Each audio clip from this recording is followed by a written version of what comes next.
The Bible. It's 66 books of history, stories, letters, and poetry that fit together to form God's one big story. The epic adventure of how He created us and loves us so much that He made a way to rescue us. As we travel through the Bible, from Genesis to Revelation, we discover people who met God and found their lives changed forever. And now for an amazing story, inspired by the book of Matthew, chapter 20, verses 1 through 15. While Jesus taught in many different ways, He often shared the most important truths as stories. He used the things and animals and situations in people's everyday lives to help them understand things that were bigger. One day, Jesus explained to His closest friends what the kingdom of heaven was like, and He used a story to help it connect. Now, if He told that story to us today in our world right now, I think it would go a little something like this. There once was a man who owned a large vineyard.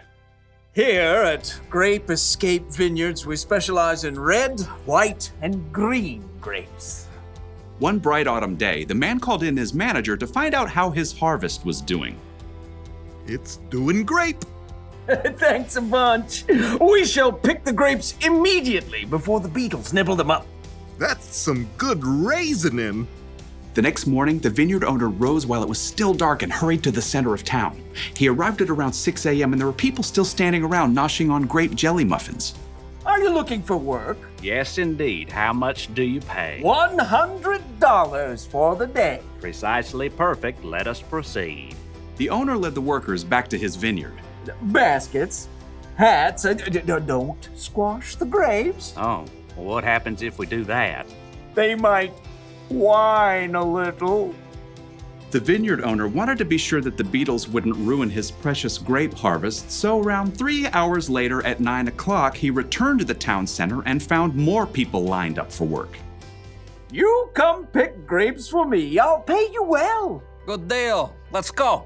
The workers were all picking as fast as they could, but there were still long rows to harvest, so the vineyard owner went back to the town center at 12 o'clock noon 3 hours later, and there were still plenty of workers standing around. Come, help out in my vineyard. And after the new set of workers had worked for 3 hours, the vineyard owner returned to the town square again at 3 o'clock. Need some more grape pickers, you in? The blazing sun beat down as the vineyard owner added the new workers to his crew. One of the men hired at dawn wiped sweat off his face as he sipped his water.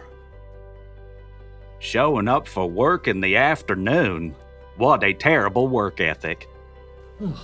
The first workers returned to picking grapes, filling basket after basket. But even though it was still 5 o'clock, the vineyard owner returned to the town square where he still found plenty of people hanging around counting cockroaches and looking bored. Why have you been standing here all day? No one, hired us. I'll hire you. Come work in my vineyard. For the final hour of the workday, everybody pitched in.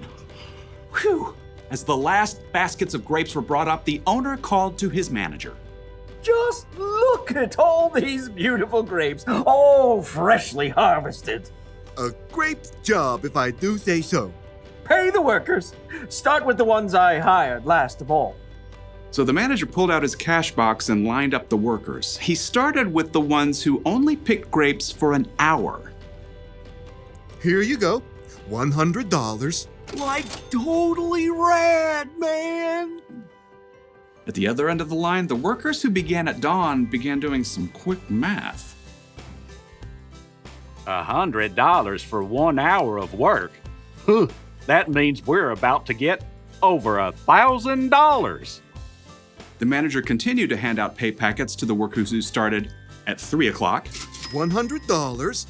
And noon. $100.